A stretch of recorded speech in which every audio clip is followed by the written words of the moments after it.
자, 오늘의 5위 소식으로 골라봤습니다. 겨울 백악관. 자, 시진핑이 겨울 백악관에 간다라는 내용인데요. 어떤 내용인지 좀 이야기를 나눠볼까요? 자, 3월 둘째 주인데 봄이 성큼 다가왔어야 됩니다. 네, 지금 보고 계신 모습이 지금 미국 동북부의 모습인데요. 뭐 한겨울 폭설이 내리는 모습이 지금 이 화면에 비치고 있습니다. 지금 요즘 화면인데 저렇게 눈이 많이 오는 겁니까? 그렇습니다.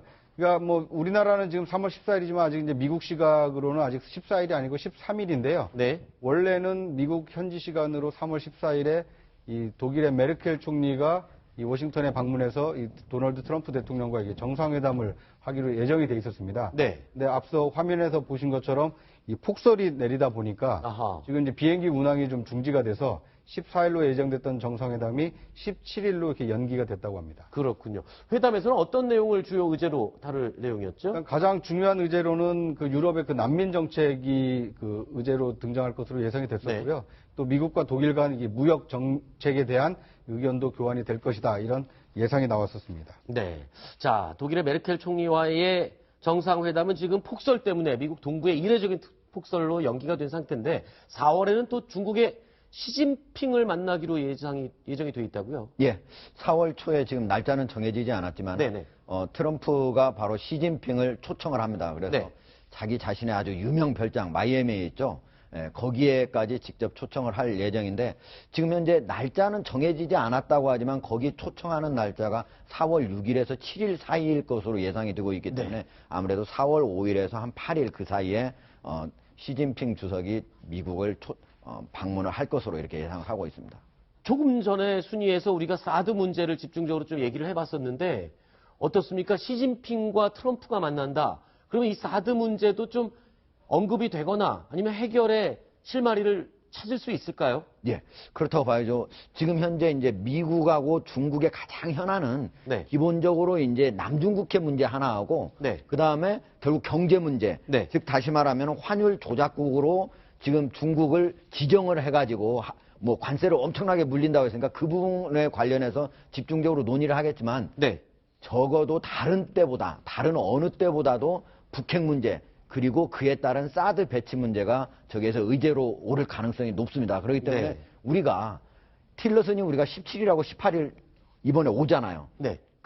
틸러슨이 이번에 우리나라를 거쳐서 중국으로 가거든요. 네. 그때 바로 이것이 이 북핵 문제하고 사드 배치 문제에서 우리가 갖고 있는 입장을 미국이 반드시 중국에 얘기를 해서 제대로 사드 보복을 좀 줄이고 네. 그리고 이것과 관련돼서 더 이상 한국과 갈등을 일으키지 않도록 네. 그런 부분을 많이 주문을 해야 됩니다. 네. 그런데 보면은 지금 트럼프 대통령은 취임 이후에 일본 정상과도 회담을 했고 지금 시진핑도 만난다고 하고 독일 메르켈 총리와도 만나고 영국도 이제 방문할 예정이라고 하는데 자, 우리나라와는 지금 장관급 회담만 돼 있는 걸 보면 지금 국정농단 사태 이후에 너무 외교 뒤처진 건 아닌가 이런 우려스러움이 앞서고 있습니다. 일단 그 급으로만 보면 약간 뭐 격이 떨어진다 이렇게 보실 수도 있지만 네. 일단 그 틸러슨 국무장관이 17일과 18일에 그 한국을 방문하고요. 네. 또 그 트럼프 대통령 취임 이후에 이 미국의 국방장관이 가장 먼저 한국을 찾지 않았습니까? 네. 그리고 내일이면 이제 김관진 안보실장이 미국을 방문하도록 예정이 돼 있는데, 네. 그러니까 대통령은 지금 뭐 대통령은 유고 상태이기 때문에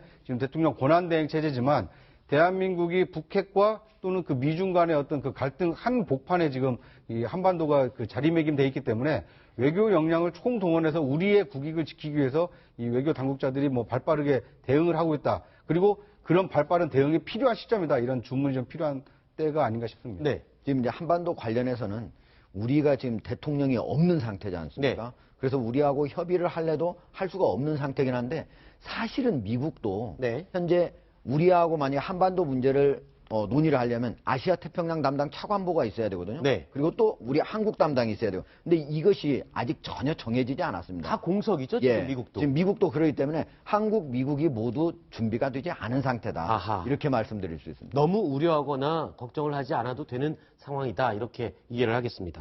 자, 한편 트럼프 대통령은요, 경선 후보 시절부터 미국 달러는 1달러도 받지 않겠다. 대통령 월급 한 푼도 받지 않겠다라고 이야기를 한 바가 있습니다. 오늘 백악관 대변인이 관련해서 언급한 내용이 있습니다. 함께 보시죠. I don't care. I don't want any money. I don't want anything. I don't want any more money. Somebody said the other day, "Are you going to take your salary as president?" I said, "No." I said, "I don't want it." Okay.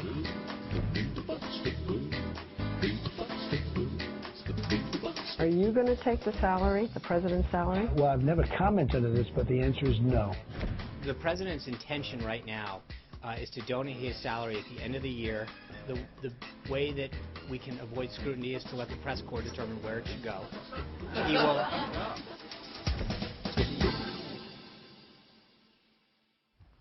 네.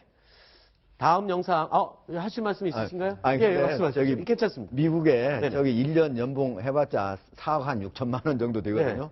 그러니까 트럼프 재산이 4조 3천억이기 때문에 네. 트럼프 입장에서는 저 돈 안 받아도 아무런 상관없습니다. 네. 그리고 이제 조금 쇼맨십이 지나치다라고 좀 볼 수도 있는 게요. 네. 그러니까 올 연말에 기부할 것을 지금 벌써 3월인데 벌써 예고하고 있고 네. 기자단이 어디에 기부하면 좋겠는지 추천해달라. 네. 그러니까 저것은 어떻게 보면 이제 그 정략적으로 네. 좀 뭔가 홍보의 수단으로 지금 자기 연봉을 활용하고 있는 게 아닌가 하는 네. 생각이 들고요. 우리나라의 경우에는 이명박 전 대통령이 그러니까 이제 이명박 대통령이 먼저 기부했다라고 밝힌 것은 아니고요. 네. 이 복지재단에서 대통령의 기부가 있었다라는 것을 사후에 밝혀서 네. 이명박 대통령도 자기 급여를 다 전에 기부했구나 이런 네. 사실이 2011년에 알려진 바가 있습니다. 그렇군요. 그리고 그 이후에는 이제 통일 항아리라고 해서요. 본인의 어떤 이제 통일 정책에 자신의 연봉을 이렇게 모아놨었는데, 근데 박근혜 대통령 취임 이후에 통일 항아리가 지금 어디에 있는지, 아하. 거기에 모여진 돈은 지금 어디에 쓰여지고 있는지 네. 별 관심을 갖고 있지 않은데, 앞으로 이제 새롭게 그 취임하는 정권에서는 이제 그런 과거의 정부의 그 통일 정책을 좀 잘 받아서 네. 좀 계승했으면 하는 바람입니다. 알겠습니다. 자, 다음 순위 내용도 준비되어 있습니다. 함께 보시겠습니다.